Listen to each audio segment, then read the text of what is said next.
ومن الناس من يقول آمنا بالله وباليوم الآخر وما هم بمؤمنين يخادعون الله والذين آمنوا وما يخادعون إلا أنفسهم وما يشعرون في قلوبهم مرض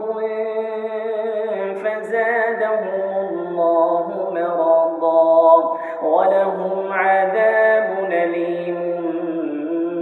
بما كانوا يكذبون